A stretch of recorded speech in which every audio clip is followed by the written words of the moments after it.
Cool. Yeah, Perfect. yeah. So I'm trying to catch up with because I all my other notes are down at the studio, so I don't Oh, have yeah. nothing here. So I take it you watched the footy. Hey, what do you want to go over first? Do you want to go over the pre-men stuff and then do the ladies last? Sure. Yeah, Yeah, yep. man. So I'll let you fire off first, and I'll try and catch up with you with what you watched. Yeah, cool. Perfect. You want me to just go into it? Yeah, just get into it. Yeah, Yeah, perfect. No, mate, watched all the try lights as you call it. I don't really get through the full games, but certainly the tries and yeah, obviously the Tyree v AU game was pretty high scoring there, and Tyree turned it on, and yeah, I mean you gotta definitely feel for AU. It's probably tough finding the motivation to get up and get into these games at the moment. But I think having one eye on next year will be, something that they'll really be trying to do. So, yeah, I mean, the Eels scored what I forgot how many tries it was, but it was really nice. Sam yeah, Fisher did a good athletic try there, which I saw you caught the old rugby league style put down. Um, yeah. Dunedin against Green Island. Yeah, I definitely had picked the Sharks to win that one, and Green Island again were tenacious. I think the Sharkies probably just had a little bit too much there out wide and in terms of their firepower. So, they're on a real roll at the moment. Kaikarai Southern, that's probably the upset of the round, eh? The Demons Yep. 33 points to 22, and Kaikarai again scored some really, really nice team tries, some awesome skills to keep the ball alive, and ended up getting a couple of really nice tries that put the game to bed. And then what was the last one? Harbour over Zingery, yeah, an 80 pointer there for Harbour. So obviously they had their first five back, and he really got stuck into things. And again, Zingery obviously one eye on next year already, but they'll be wanting to finish the next two rounds off strong. Yeah, so I'll just cover what you sort of covered over there with AU. They were in the game. Like they've got a really good first five, and I can't remember their names, halfback, and they were probably like a pass away from scoring another three tries, to be Yeah, honest. So they've got a really good building block with AU. Yeah, as the Dunedin game, the thing I was impressed about the Dunedin game was their front five. Um, yeah, they were straight, direct in their hands, like passing ability to offload in tackles and just to go punching straight through the forwards. I was impressed. I haven't seen that in a wee while. The Southern game, Kike went into that game because I talked to Matt Doreen, and they were going to counteract what Southern had been doing, and they did that and forced the error rate on Southern. So that's what the difference was in that game. So, and as for the Harbour game, we're talking about Rico back scoring over 30 points. What more can you say, eh? So yeah. yeah, the first fight back, yeah. Yeah, no, so an exciting round this week, and I guess we can, talk about those games. We've got Yep.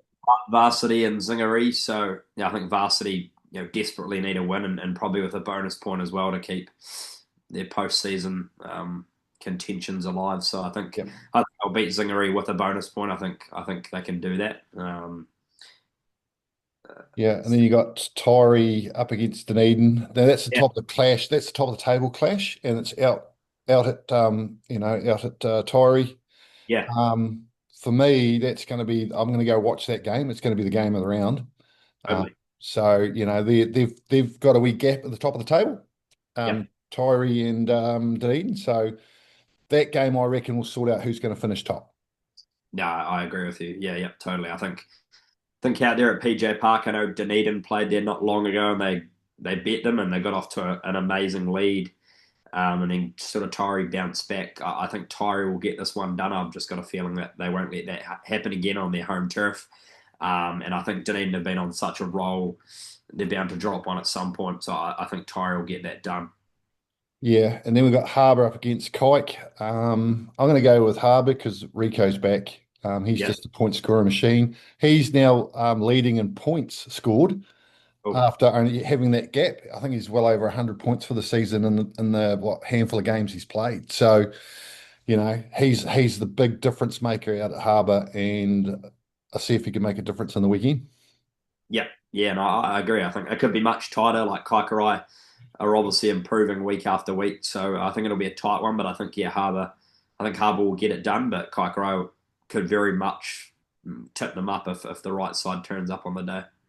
Yeah, and a side note to Rico is I know the Otago squad, we're short on first fives, I believe, this year. Yeah, So I'd hope that they would, pick him, get him in the squad because he's just a point scoring machine. So, so, so that yeah, I think he'd be really good for Otago rugby. So hopefully they do. Then we got Southern up against Green Island. That's another big clash. yeah, I'd love to be there and watch that. I believe Southern with GI's lack of depth and still struggling in the depth department. I think Southern should take that. yeah. I mean, yeah, for sure. I know their depth's tested, but I mean, Green Island could very much get the job done. I'm not. I wouldn't be surprised if they could tip Southern up. Yep. But yeah, I guess Southern will be disappointed with last week, and Harry Taylor will be rallying the troops up to make sure they finish strong. I think they've got Green Island and Tyree to finish the season, so two pretty big physical games. Um, yeah, I'll take Southern 1-12, but yeah, it's definitely a tight premier round. Maybe apart from the Varsity Zingaree game, which could blow out maybe, but the other three games are really going to be neck and neck, I feel. Yeah, because like that bottom, like from third to seventh, there's not many points. You got three teams like Harbour, Southern, GI on 33 points, and Yeah, you've got University at 27. So dropping a game could be pretty, if say like Southern drop the next two games, they won't make the top seven. They won't make the top six. So it's real close for Harbour, Great GI, and Southern, and I think University are just nipping at the heels. And yeah, so, yeah, I'd be pretty worried with that. All those teams would be pretty worried about where they're going to finish up. So, but at the end of the day, you're just going to make top six. that's it, mate. The easiest thing to do is win, which is Yeah. easy. So I No, but went. Yeah. yeah, So the wonderful women's final. yeah, There were two wonderful games. I managed to watch and replay Div Two team, uh, yeah. Div Two women's final, and Central took that out, and it was wonderful to see the Central ladies take that Div Two out. That was wonderful. It was a great game to watch. Yeah, it's awesome for them. I know that Central Otago women's team was sort of starting to get going when I left Otago Rugby, so it's great to see them, take a title back down there. I think they're based out of Cromwell, and I was able to tune into some of the footage on the live stream, and it looked like an awesome little crowd there and a good atmosphere as well. So, pumped for Central Otago. I mean, it's we often sort of silo ourselves to Dunedin club rugby, but we've got some wonderful rugby happening in the in the southwest and central Otago as well. So Yeah, it's great. and it's growing, which is really good to see. And the final, well, that was just I really don't have words for it because the Broncos came out screaming, had a 24-0 lead at half time, and then Dunedin just turned it around. And then Bella had a horrific injury, and my heart sank for her, and how much effort she put into the season, and yeah, but AU only needed one opportunity at the end there, 5 minutes to take it, so it was just epic. Yeah, nah, pumped for the AU side. I know Eilish was leading them around as well, and yeah, I saw that leg injury happen. That's gutting. You never know what will happen. Let alone in a grand final, the big stage. But yeah, awesome that the Alambri could get it done for her, and yeah, well deserved to the Broncos too. I think that'll really lift up the spirits in their club rooms for the rest of the year. Give them something to get behind. Yeah. So it's great. Yeah, it was good. Yeah, I was impressed with Eilish after the incident with Bella and how she just pulled the side together and just they all dug deep, along with Sarah Jones, Yep. who scored that try at the end there. She was my MVP for the season, and yeah, and Bella, when they had her in on the gurney to take her to the hospital, she insisted that she sat on the sideline and waited for that final whistle. And it was great to see the girls run up the tunnel, just to celebrate with her before she had to go to hospital surgery. So yeah, it was awesome to see. That's pretty tough. Yeah, you'll be in a lot of pain. So no, that's pretty inspirational. Yep. But yeah, that's awesome. It's really really cool. It's yeah, as you say, the women's comp's growing and getting bigger and better each year, which is yeah, really positive. Yeah, but the sad note about it's been such a good hard fought final is Matt Doreen will be pulling his hair out now because a lot of the girls that got injured in that Yeah, final, they're Spirit players. So, but they've got 8 weeks, I believe, and to get those injuries right. So we'll see how Matt gets on with that and how the Spirit. I think they announced the team. I think they announced the squads on Sunday, so I haven't actually had a look, but they're going to do like a north-south trial game, and cool. so yeah, so it should, I'll keep you filled in on that one as well.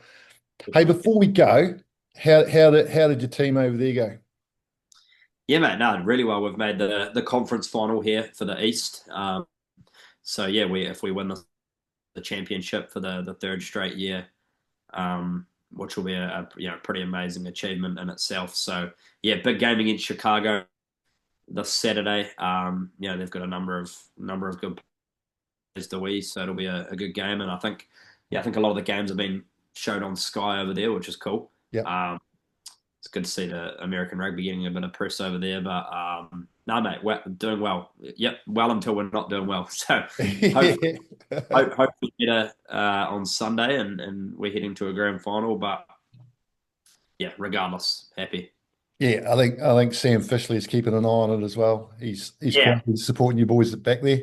yeah, I'm sure he is. No, he was a big part of the club when he was here and played really well. So yeah, it'd be cool to have him back here one day. You never know. Yeah, I think he's playing for Southland this year. I'm not quite sure. Got So it. Oh, I yeah, might have heard it through the grapevine, but yeah, yeah. There's a probably.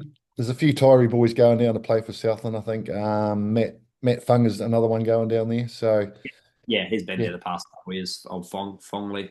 yeah, That'll be good. No, the Stags will be a good side. yeah. Yeah, we've got Free Jacks boys are on their roster. Dan Holland's had the 10, and I forgot who else they've got, but yeah, they'll be decent. Oh, awesome stuff. Rightio, Wheels. We'll let you go and Cheers, thank you for mate. that. Cheers, mate. Golden. Catch up next Danny. week, eh? Cheers, bro.